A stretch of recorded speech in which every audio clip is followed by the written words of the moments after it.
మన తెలంగాణలో మొట్టమొదటి ఫ్యాక్టరీ అవుట్లెట్ మన ముకుంద జ్యువెలర్స్ లో లైట్ వెయిట్ ఆభరణాలు కలెక్షన్స్ ఎన్నెన్నో అన్ని జ్యువెలరీస్ పై VA కేవలం 2 to 12% మాత్రమే. విచ్చేయండి ముకుంద జ్యువెలర్స్. సైబర్ నేరాలు ఈ మధ్య కాలంలో మితిమీరిపోతున్నాయి. చదువుకున్న వారిని సైతం టెక్నాలజీని ఉపయోగించి బురుడి కొట్టిస్తున్నారు సైబర్ నేరగాళ్లు. వీటికి చెక్ పెట్టేందుకు కేంద్రం కొత్త విధానాన్ని తీసుకొచ్చింది. అదే సిమ్ బైండింగ్. ఈ సిమ్ బైండింగ్ వల్ల చాలా వరకు సైబర్ నేరాలను అరికొట్టొచ్చని భావిస్తోంది కేంద్ర సర్కార్. ఈ విధానాన్ని 2026 మార్చి నుంచి అమలు చేయాలని నిర్ణయించింది. అంతేకాకుండా ఈ సిమ్ బైండింగ్ వల్ల యాప్స్ టేక్ ఓవర్ కు చెక్ పెట్టొచ్చని చెబుతోంది. అసలు సిమ్ బైండింగ్ అంటే ఏంటి, యాప్స్ టేక్ ఓవర్ అని దేన్ని అంటారో ఈ వీడియోలో చూద్దాం. ఈ మధ్య కాలంలో వాట్సాప్, ఇన్స్టా, ఎక్స్ ఇలా అనేక రకాల సోషల్ మీడియా ప్లాట్ఫామ్స్ కు బానిసవుతున్నారు. అయితే యాప్ ఇన్స్టాల్ చేయాలంటే వెరిఫికేషన్ కోడ్ తప్పనిసరి. ఆ కోడ్ సంబంధిత యూజర్ తన మొబైల్ యాప్లో నమోదు చేయాల్సి ఉంటుంది.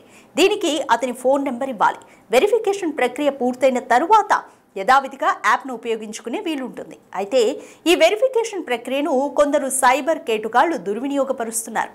అదెలాగంటే యాప్ ఇన్స్టాల్ చేయాలనుకునే వ్యక్తి తన సిమ్ కార్డ్ వేరొకరి దగ్గర ఉన్నప్పటికీ వెరిఫికేషన్ కోడ్ తెలుసుకుని యాప్ను ఉపయోగించుకోవచ్చు. ఇంకా క్లియర్గా చెప్పాలంటే మీ ఫోన్లో యాప్ ఇన్స్టాల్ చేయాలంటే అవసరమైన ఫోన్ నెంబర్ మీ దగ్గర ఉండాల్సిన అవసరం లేదు. మీ ఫ్రెండ్ లేదా రిలేటివ్స్ ఎవరి దగ్గరనైనా సిమ్ ఉండొచ్చు. వారికి వెరిఫికేషన్ కోడ్ వెళ్తుంది.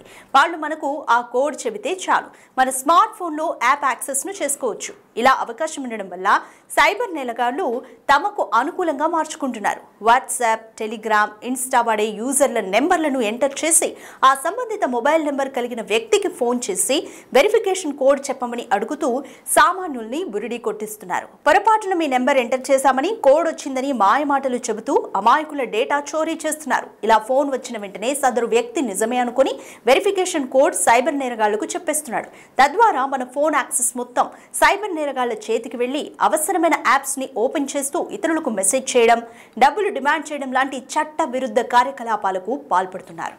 ఇంతటితో ఆగకుండా ఆ వ్యక్తికి సంబంధించిన ఫోటోలను డీపీలుగా పెట్టుకుని సెక్యూరిటీ సెట్టింగ్స్ ను కూడా తమకు అనుకూలంగా మార్చేస్తున్నారు. అంతేకాకుండా వాట్సాప్ డేటాను రికవరీ చేసి చాటింగ్, కాంటాక్ట్స్ ను హ్యాక్ చేస్తున్నారు. ఒక్కసారి వాళ్ళ చేతికి యాక్సెస్ వెళ్ళాక మనం అదే యాప్ను యాక్టివేట్ చేయాలన్నా డియాక్టివేట్ చేయాలన్నా పాసిబిలిటీ కూడా లేదు. ఇలా దేశవ్యాప్తంగా లక్షల మంది బాధితులు ఫిర్యాదు చేయడంతో telecom regulatory authority of India కీలక నిర్ణయం తీసుకుంది. ఇకపై ఏమైనా సోషల్ మీడియా యాప్స్ను ఇన్స్టాల్ చేసుకోవాలనుకున్న వ్యక్తి తన వెరిఫికేషన్ కోడ్ రావాలంటే మొబైల్ నెంబర్ తప్పనిసరిగా ఇవ్వాల్సి ఉంటుంది. అంతేకాకుండా ఆ మొబైల్ నెంబర్ కలిగిన సదరు వ్యక్తి సిమ్ కార్డ్ యాప్ ఇన్స్టాల్ చేసిన స్మార్ట్ ఫోన్లోనే ఉండాలి. అప్పుడే ఆ వ్యక్తి యాప్ ఇన్స్టాల్ చేసుకునే ప్రక్రియ పూర్తవుతుంది. ఒకవేళ సిమ్ వేరే చోట ఉండి యాప్ ఇన్స్టాల్ చేయాలంటే ఇకపై అలా కుదరదు.